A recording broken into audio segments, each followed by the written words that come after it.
After that part, I'm good. You know what I'm saying?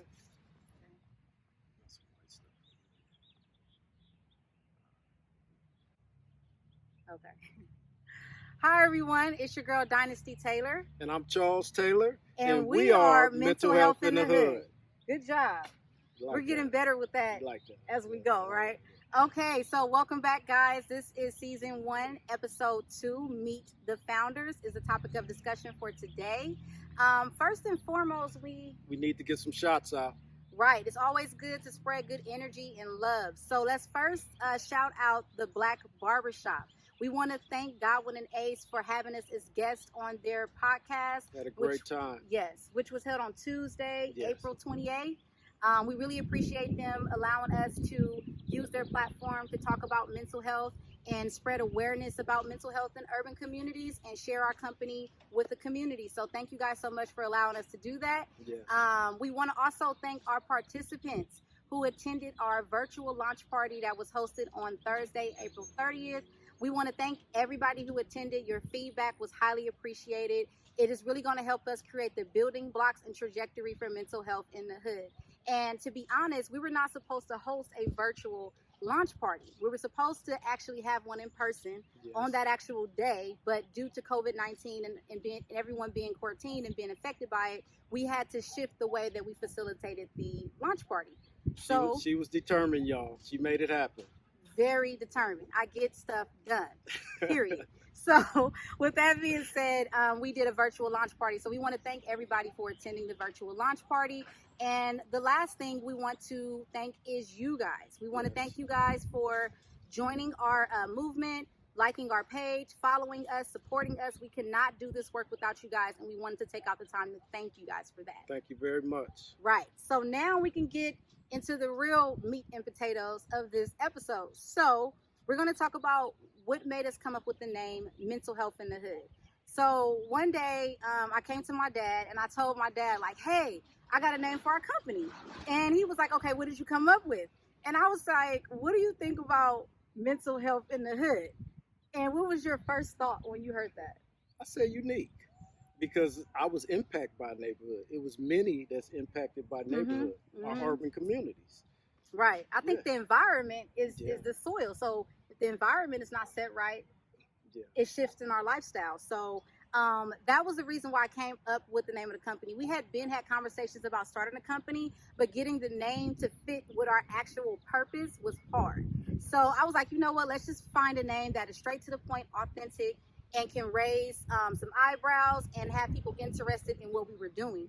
So with that being said, we came up with Mental Health in the Hood, and Mental Health in the Hood was first mental health in a neighborhood, but I shortened the word neighborhood and put hood. And basically neighborhood is referring to urban communities, people from all around the world, from all races, all ethnicities, who have been impacted by mental health, who stay in urban communities. So we really want to shed light on our specific communities, and we chose that actual region because urban communities have the highest statistics of mental health crisis and situations. So we wanted to shed light on that, and we wanted more people to have discussions about it.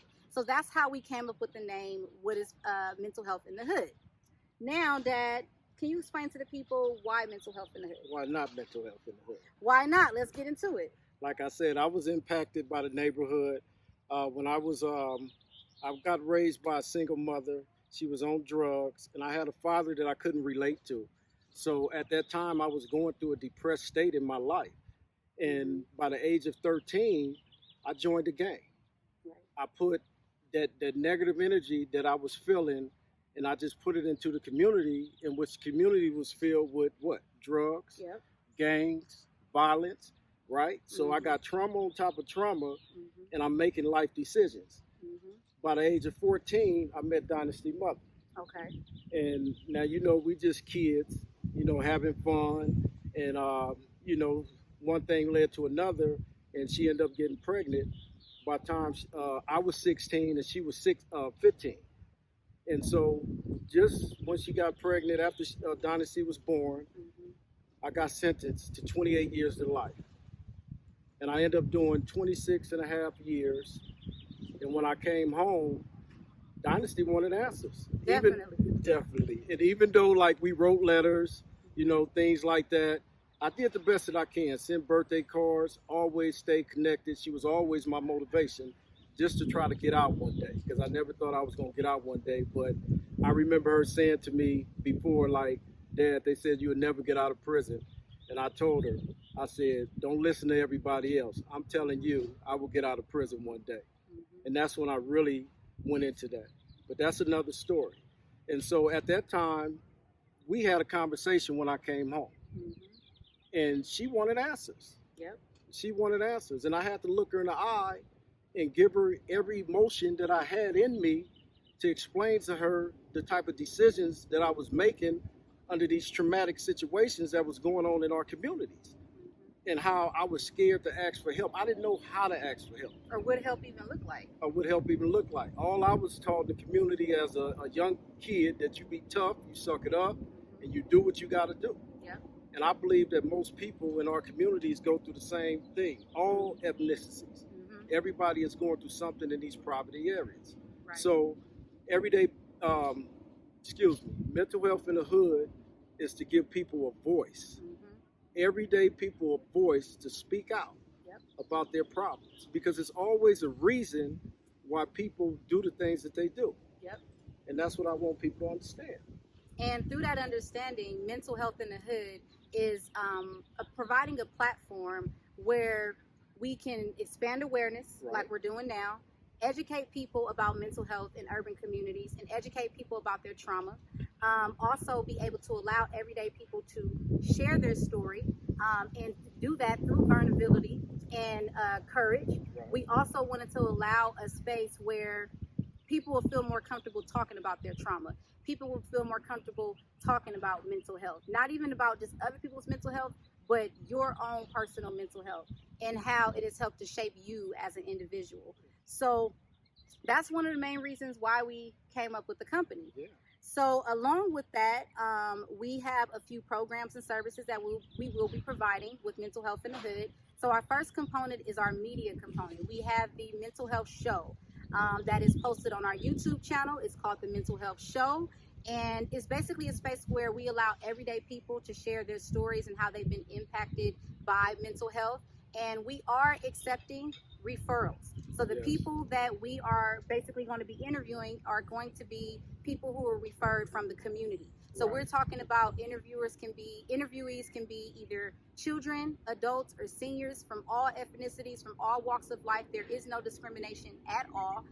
We want people to have a space to tell their story, and that's what the mental health show is for. Exactly. Then we have another part of our program that we are going to be hosting, which is trauma-informed workshops. So, Dad, can you kind of tell them about the trauma-informed workshop that you'll be hosting?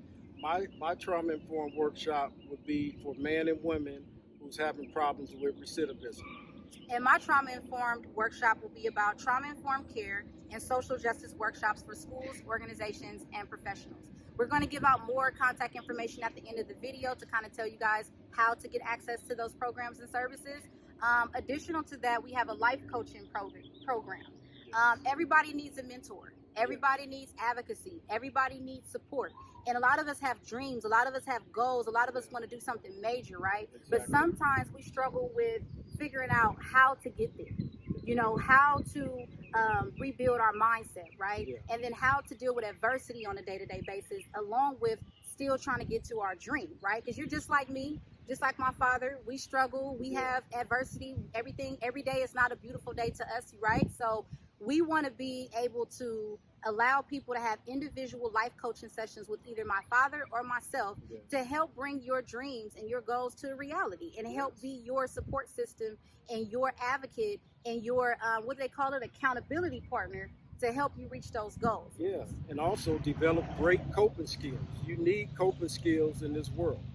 You never know what every day might bring, what people are going through, and we have to learn how to make good decisions and deal with our emotions in the right way. Right. So, like I stated, our work will be showcased through media, trauma-informed workshops, and our life coaching program. The next thing is that we want to share with you guys how to get in touch with us moving forward. So, we have 4 platforms. We have our Instagram, which is at Mental Health in the Hood. We have our Twitter, which is at Mental Health in the Hood. And we have our Facebook, which is at Mental Health in the Hood. And we have our Gmail that says Mental Health in the Hood at gmail.com. So we wanted to make sure that the name of our company was uniform across all platforms that would allow it to be easier for people to get in contact us and navigate with us. Our platforms will have all of our programs, workshops, services, events that are going to be coming up. So please stay tuned on one or four of those platforms to stay updated about Mental Health in the Hood and what's happening. Right. The next thing is that we will be dropping our 3rd episode of season 1 on Sunday, May 17th at 9 o'clock a.m. The day after your birthday. The day after my 30th birthday, and you will also be 45 years old. So let's put that, since we're throwing out ages. Hold up, you ain't got to put me out there like that. It's already put out there. We on Gotcha. YouTube. You see what's going on right now? I have nothing to hide. Okay. My 30th birthday is May 16th, and the show of episode 3 will be posted on Sunday, May 17th at 9 o'clock a.m.